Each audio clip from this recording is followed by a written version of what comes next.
mic so everyone can hear me. We got this. Yes, we do. First of all, get up here. Give them another round of applause.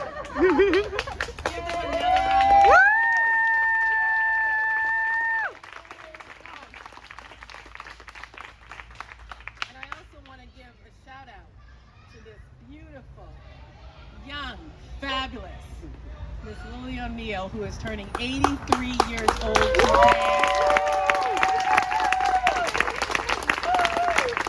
She looks young and fabulous. She's mobilized. She's ready to get to work.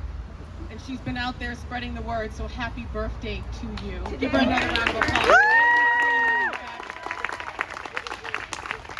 I also want folks to take a moment to look around. Do it. Look around. Because we've built something quite significant in this campaign. It's the elders joining in with young people. Every demographic you can think of is represented in this space. This is the city of Boston. This is what leadership is all about. We started this campaign in September. We got 16 days to go, and you know I'm not slowing down.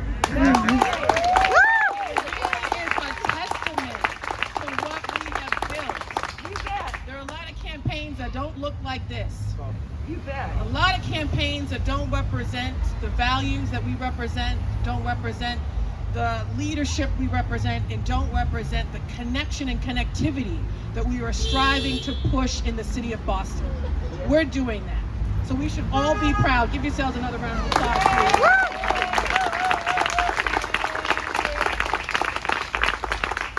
I also have to give a shout out to my husband, who is not here. He's out door knocking. To Matthew, babe, I love you. Literally, the man is out door knocking. He's like, enjoy the rally. Love you, babe. Obviously, I jumped into this race back in September. I didn't wait.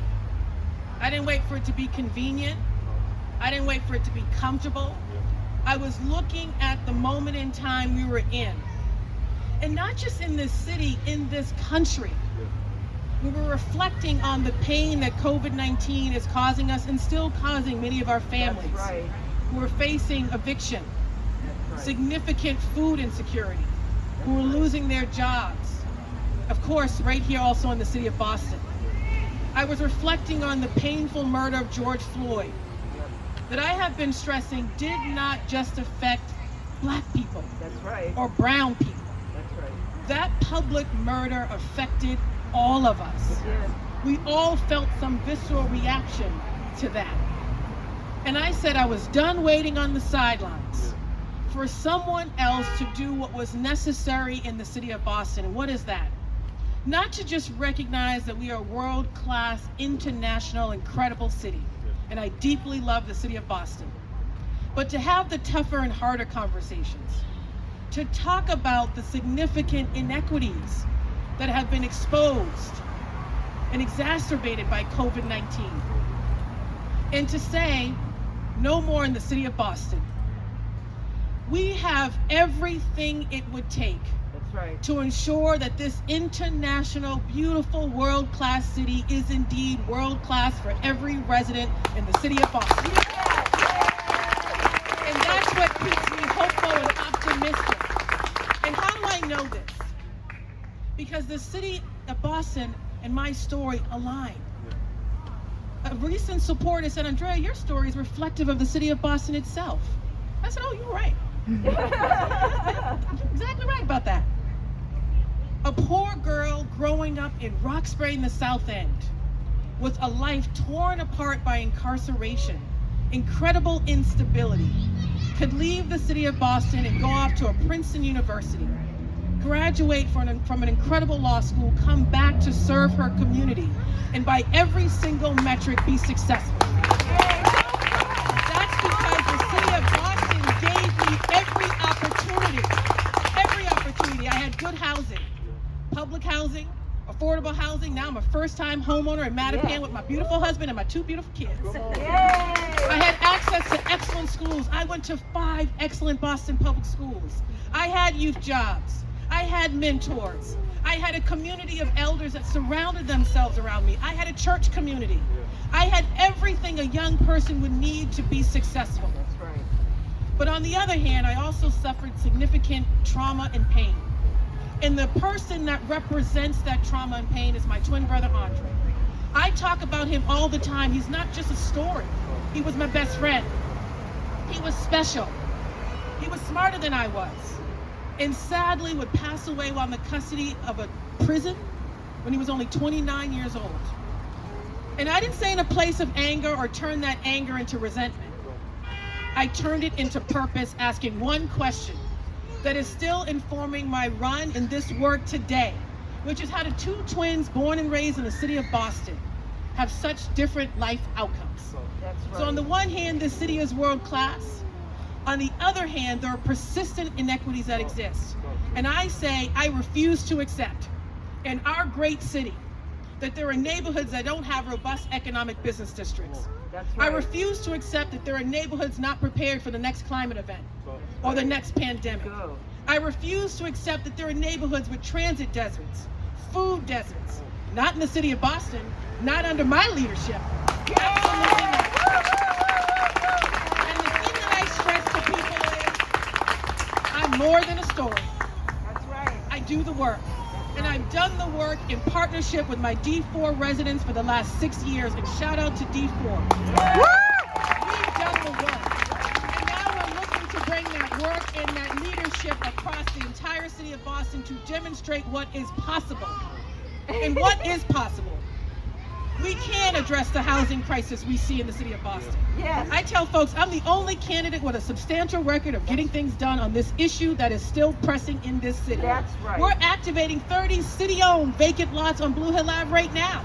That's My first piece of legislation was a Community Preservation Act. $20 million for what? Including affordable housing and creating more affordable housing. that's right. I didn't forget about the people who are poor but no income living in our public housing buildings.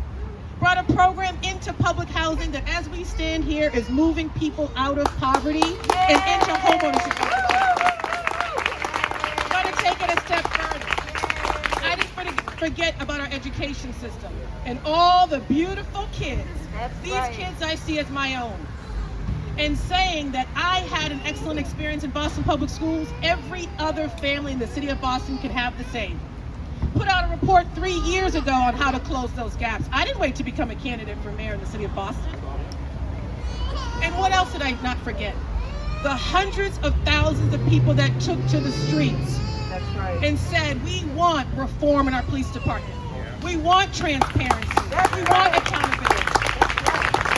Not of course forgetting their marches, their demands. Others forgot, not me. That's right. You look at my public safety plan, informed by officers on the job now, retired officers and communities. It's transformative. It's specific. That is what leadership is. That's right. I've never been afraid to lead. On the moments and in the moments when it's hard. We have a public health crisis in COVID-19. I'm going to continue to exercise leadership. We have an opioid crisis. I'm going to continue to exercise leadership. People often say, what's the difference between you and the other candidates? It's not just a lived experience, and that matters. Representation matters, but so does the stories that we bring into political spaces, and no one has a story like mine. That's right. But the second piece that's critically important is that record of accomplishment of getting things done. Voters all across the city in every neighborhood, and I've been in every neighborhood, are done with the rhetoric. They want the action. They want the accountability. They want the transparency. They want it connected, coming across every neighborhood to get things done. I've delivered that. That won't change. They also want, of course, a vision for the future. And it's simple for me. I know the possibilities of this city and what it can deliver for every single resident, whether you're native born or you got here this morning. We are world class. We are innovative. We are international. And we can be that for every resident in the city of Boston. And so how do we make that happen? We got 16 days, my people. I don't need a binder. We got 16 days to continue to get out there and connect with the people. And let me tell you, when we do, I absolutely know our message is resonating. It's positive. it's inspirational, it's hopeful, it's reflective of the city itself. That's We've right. been through a lot. We're the first by so many metrics. People are excited about my candidacy, but most importantly, they are excited about what we've created. I don't do this work by myself. Each and every one of you, I love. Many of you have been here with me since day zero and people didn't give me a chance. Thank you. You're still here doing the work. We have 16 days to do what? To door knock like we've never door knocked before. To phone bank like we've never phone banked before. To text bank like we've never texted before. Blow them up, just text, lots of texts. Let's do it. To put out our message. It is unique. It's been consistent. It hasn't changed since September. That's right. It's the same message we're delivering. It's the same. People just need to hear it. And once they do, there is no doubt in my mind, my spirit, that we're going to win this. Yeah. We are going to win this. Because we do the work. We put the people first. It's always about the people. It's not about the candidate. That's the value system of this campaign. And let me tell you, I am so excited. And these 16 days, I may not get a lot of sleep, but I am excited for what we are going to do. Thank you to each and every one of you. There are a lot of folks who could not be here, but they're with us because they're busy. They're door knocking like my husband. God bless you, babe. God bless my husband. That's all I have to say. And my family. But we have 16 days to get our message out. And once we do, there is no doubt in my mind we'll make it out of the prelim. But we will win the general election and finally do what is necessary.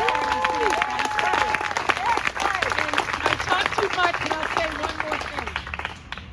And when we do it here in our city, we truly will be the leader. Because no other municipality in the country has figured out how to close these gaps. We can. Yes. The issues are solvable. Yes. The solutions achievable. We can do it if we come together across every neighborhood, if we don't work in silos, if we invite everyone to be a part of the solution. And that's what we're doing in this campaign. So thank you all so very much. This is our moment. This is our time. Of course, this is our city. I love each and every one of you. We love Thank you you so back. much.